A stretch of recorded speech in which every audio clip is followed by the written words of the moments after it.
गजब निकलागे हो अवध नगरिया कजरिया गावा रे हारी। गजब निकलागे हो अवध नगरिया कजरिया गावा रे हारी। कि हरे राम भादो की रानी अंधेरिया में छाइया जरिया रे हारी। कि हरे राम भादो की रानी अंधेरिया में छाइया जरिया रे हारी। कि हरे राम भादो की रानी अंधेरिया में छाइया जरिया रे हारी।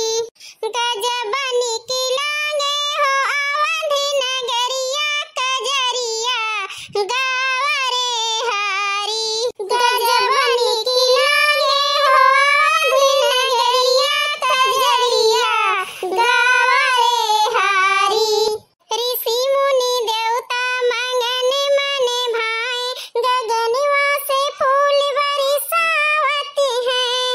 ऋषि मुनि देवता मंगन मन भाए गगनवा से फूल बरसावत हैं।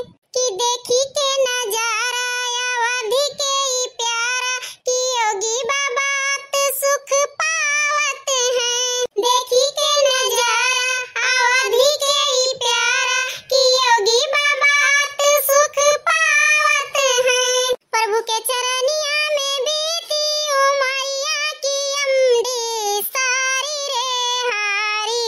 प्रभु के चरनिया में बीती उमैया की अमरी सारी रे हारी। गजब निकलागे हो अवध नगरिया कजरिया गावा रे हारी। गजब निकलागे हो अवध नगरिया कजरिया गावा रे हारी। कजरिया गावा रे हारी। कजरिया गावा रे हारी। गजब निकलागे हो अवध नगरिया कजरिया गावा रे हारी।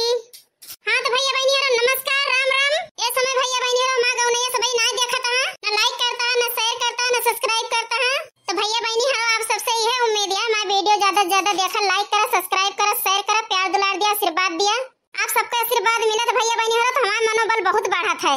हाँ तो भैया बहनी प्यार दुलार दिया आशीर्वाद दिया।